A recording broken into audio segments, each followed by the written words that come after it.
Hi again, it's me, your little host, Giovanna, from Bumper Leads. And I help business owners like yourself grow your business using technology because it's the future and you have to embrace your future head on. Well, that's what my guest, Tristan Wright, is here to tell you today. He runs Evolve to Grow, a business consulting agency specializing in helping you, the small business owner, grow simply and sustainably. You can think of him as your business Sherpa, helping you reach the summit of Mount Everest, or in this case, helping you achieve your business vision. Tune in to find out what he likes to do every morning, his awesome elevator pitch, and a bit of business coaching throughout the interview for business owners who are looking to fall in love with their business again. Okay, let's get funky with it.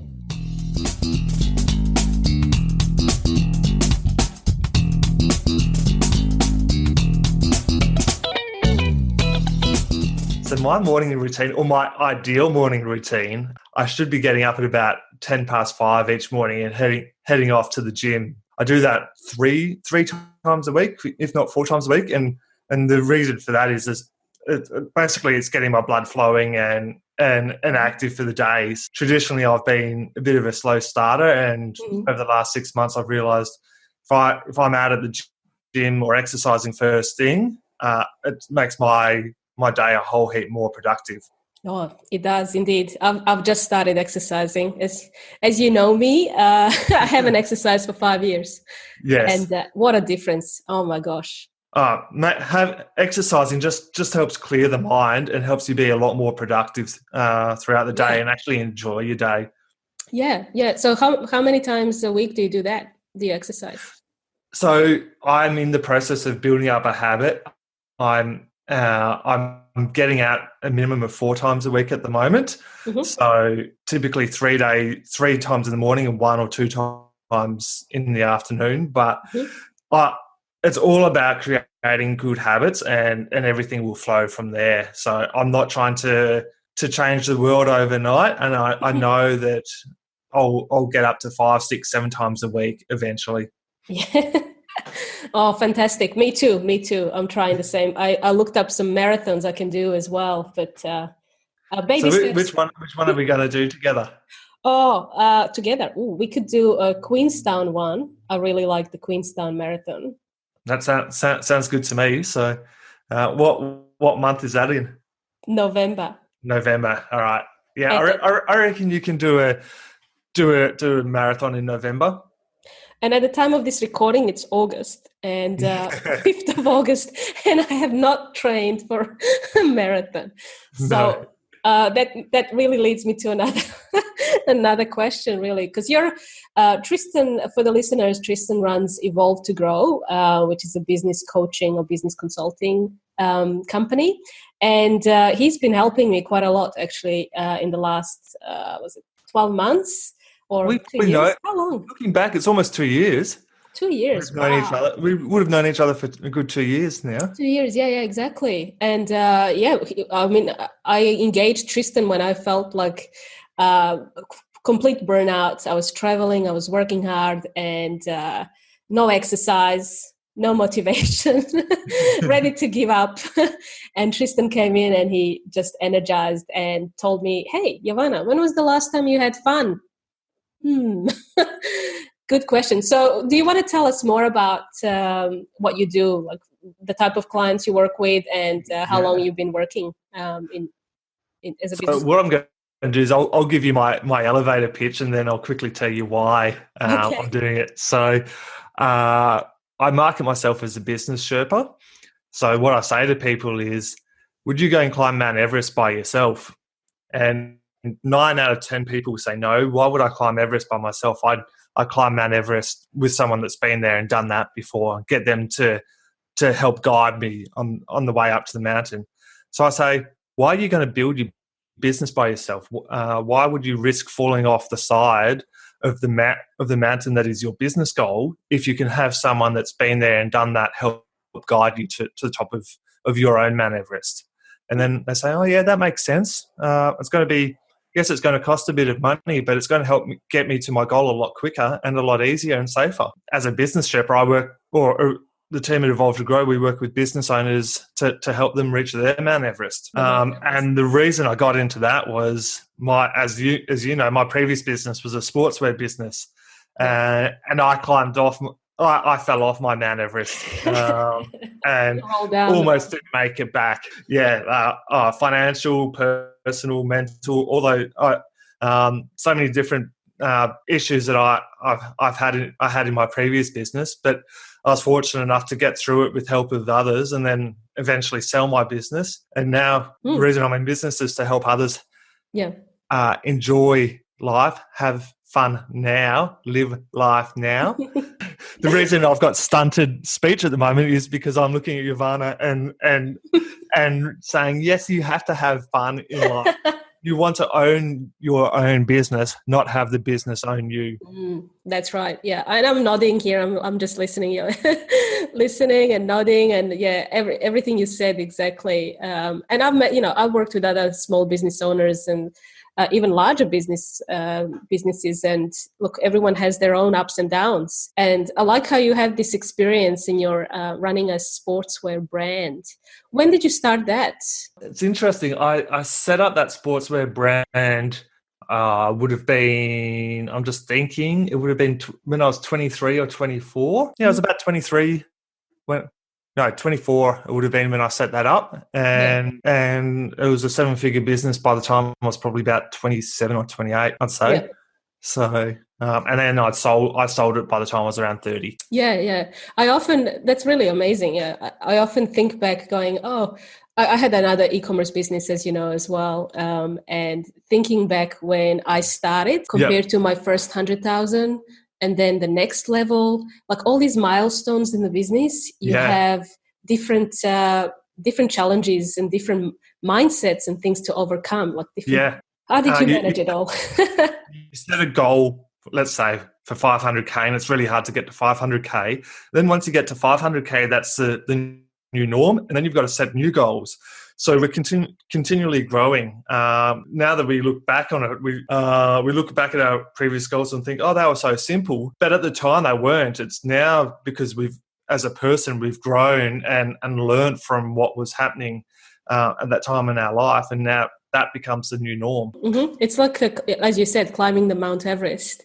Yes. You do it the first time and you don't know what to expect. All the conditions and everything has to be aligned, but you have to learn at the same time. And then you come to the top. What do you do then after you reach the top? You roll back down, or what's the plan? When you get to the top of that mountain, you'll be like, oh geez, there's actually a few more peaks over in the distance. Let's go climb them. So because it's human nature for us to be continually evolving and growing. I didn't mean to put that in, evolve to grow, but it's human nature for us to continue to evolve and continue to grow. And once you get to that goal, the top of Mount Everest, for instance, there'll be another mountain off in the distance, and like that's your new challenge. So you aim for that one. And part of my framework is you've got to be continuously evaluating your goals to make sure you're on the right path to be able to move forward. That's very good. Yeah, that's what I'm doing at the moment. But I'm not going to be climbing any mountains. Climbing? Oh my gosh. Yeah, I'm not going to edit this out. That's staying for sure. Yes. My listeners already know that I'm a bit quirky and crazy. So so I was going to say that because I know that you've climbed the mountain, like you physically and literally climbed what is it, Mount Kilimanjaro?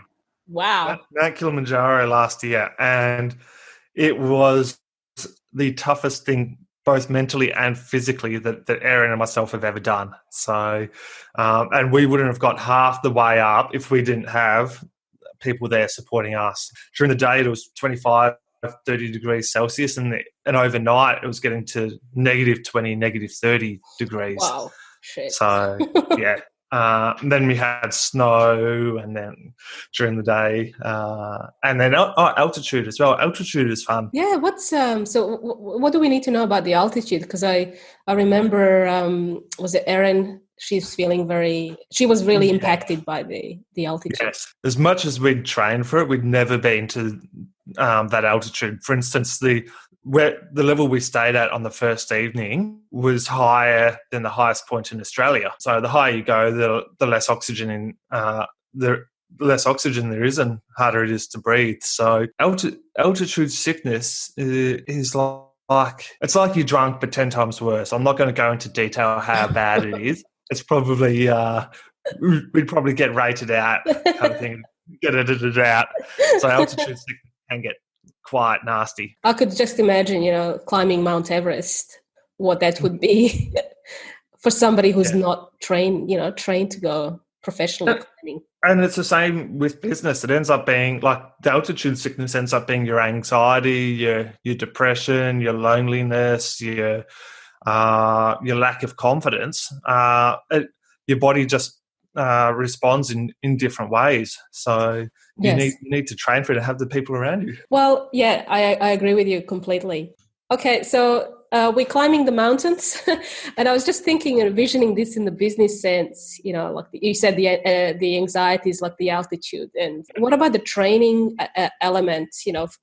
Getting to that point of having the discipline to go and achieve that goal, like climbing the Mount Kilimanjaro. How would you describe that in the business context? Because we had a clear goal. We wanted to climb Mount Kilimanjaro. We started with our end goal in mind. Like, we want to get to the top of Mount Kilimanjaro. In business, so many business owners don't actually know what their end goal is. They just know that they want to help other business owners have clients or make some money. The reason we're able to we didn't actually get to the summit because it was bloody tough. But the reason we're able to get so close was because we had our end goal in mind, and we then reverse engineered it and did the correct research and the correct training to be able to get there. Relating that back to business, so many business owners don't know what they want to achieve out of business other than serve their clients. They don't know, do I want to sell it in 5 years' time? Do I want to be a millionaire, or do I want to have X, Y, or Z impact? And because they don't know what that end goal is, you end up being inefficient and procrastinating, or having a lot of initial success, but then stagnating. So you might get 60% of the way there, or 70% of the way there, but you're capable of a lot more, but you don't know how to get the most out of your capability. That's a very well described. I'm thinking, that's been there. So for the listeners here, we can see each other on the screen at the moment, and my podcast host is just nodding at the moment and just saying, yes, I agree, I understand, I know what that feels like. And I'm just thinking I'm getting a really good, free business coaching session here with Tristan. Thanks, Tristan. I really like that description about. And I as I said, I met so many business owners, and I am a business owner myself, going through different challenges. That vision, that really like the end goal is something I often struggle in terms of every month. I have to reassess. I have to challenge or question. And I've had, in my life, I have life coaches and other, advisors, and people have different opinions, trying to give you this idea or a guide of where you need to be. What advice do you have? That's the problem. They're putting their thoughts onto you. It has to come from within yourself. And the best way to do it is, like, if you don't know what your end goal is, you think it's more like, what do I want my life or my business to look like in 3 years' time? If I woke up now in 3 years' time, what would my ideal client look like? How much money would I be making? What would I be doing on a daily basis? Where would I be living? So it's sort of like a vision board. It's as geeky or dorky as they sound. Actually understanding what you want your business and life to look like in 3 years' time, that's a good starting point. It doesn't have to be the end goal, but that's close enough. And if you really struggle with that, let's look at a year's time. Let's just look, all right, in a year I want to be making $20,000, $500,000. I want to be living here and I want to be serving these clients. Let's work on that. Just get clarity around that, and then then focus on that for a while, and then you reverse engineer from there. Yeah, and good. It's okay if that's not your ultimate end goal. At least it's giving you a direction and a purpose. Well, no, that's really good advice. So can I ask you, what is your biggest hurdle in your business right now? My biggest hurdle in my business, it's myself. I get in my own way. How do you deal with that? It's often like that. It's a plumber with a leaky tap. What I've done, I've realized what my strengths are and what my weaknesses are. And then I call out my weaknesses and then work on how to improve them. And whether that's me personally improving them or having the correct people around me to either call me out or, in a business sense, pick up the slack in the areas where my weaknesses are. Actually being brutally honest with what your strengths are and what your weaknesses are and calling yourself out on that. And if you can call yourself out on it, that's where you're going to be able to grow and improve. Yeah. Do you have a team that supports you? Of course I do. Yeah. So I'm all about, and I've said this to you, in a small business, if it's making you less than $250 an hour, delegate. Mm-hmm. So as a business owner, you have to be thinking big picture. And if you're not thinking big picture, how to do deals, how to make more money, or how to strategize, you're not moving forward. So my team, all the execution is done by them. I come up with the strategy, mm-hmm. The concepts, the ideas, how to do deals, and then I get the team to execute. Perfect. Yeah, I have a team as well, but I still get into this nitty-gritty stuff, which is I would love to have more time to be more creative and to publish more content, but I get sucked into the operational side. I'm originally an engineer. So I'm traditionally quite a technical person and like doing things, but I've taught myself not to learn how to do all the technical side of things. Because if I go and learn how to do the technical side of things, so in your instance, learn the ins and outs of Active Campaign, I know I'll get stuck in it. I deliberately hold back, and it's really tough sometimes because I want to go and do it. But you have to think about what's the value of me learning this new tool, or what's the value of me executing this? What makes it easier is being connected to what your end goal is. If you're on purpose with your end goal, you realize, no, I shouldn't be doing X, I should be doing Y. Exactly. And if you're climbing Mount Everest, you will have Sherpas or someone helping you. You'll have assistants. The Sherpas are the guides, and the porters are the people that carry the load. So the porters are the people that you delegate to. The Sherpas are the people that guide you. Right. Because my listeners know that my background, I'm from Serbia, and the word Sherpa, it's pronounced Sherpa. It means pot. It's a pot. You're a business pot. That's what. Okay. So you use it to cook. Too funny. Yeah. So it's not a very good literal translation. No. But Business Sherpa. And you also have a podcast, right? You have a podcast. Well, I'm actually relaunching the podcast. I've been on hiatus for a little while and just about to relaunch it. I actually haven't even come up with a name for it yet, so we're conceptualizing it. The end goal is to be able to educate and help business owners to not necessarily grow their business, but to be able to have more time and freedom so they can own their business rather than the business own them. Do you have what's your number one advice for somebody who is currently going through a stage where they really hate their business and they need to fall in love with their business again? Take some time out. Go and have a weekend away. Take 3-4 days off and just think, where do I want to be in life? Where do I want to be in business? Design on your life. Don't let the world design your life. You can design it yourself. Yeah. So go take some time out and dream. And just think, I've only got one crack at this. I think we've only got one crack at life. Just think, what does an ideal life look like to me? And see, then work out from there, does this business fit into that? And if so, how does the business fit into it? Yeah, exactly. Well, thank you so much, Tristan. I think we can wrap this up. Do you have anything for our listeners that you want to share? First of all, my pleasure. Anything to share? If anyone's got questions about business, I'm always happy to help. So just contact me at Evolve to Grow. Just make sure that you've got a direction for your business and you're not just doing it for a buck. That's the biggest thing. Yeah, vision, clarity, having the clarity, having that end goal. I get it. Yep. Thank you so much. Thank you so much. And I'm sure your listeners can find you on Facebook, Twitter, LinkedIn. All of the above. So just type in Evolve to Grow or Tristan Wright and into the Googles and you'll find me. Oh, fantastic. I'll put that in the show notes anyway. Excellent. Thank you so much. Thank you. Take care.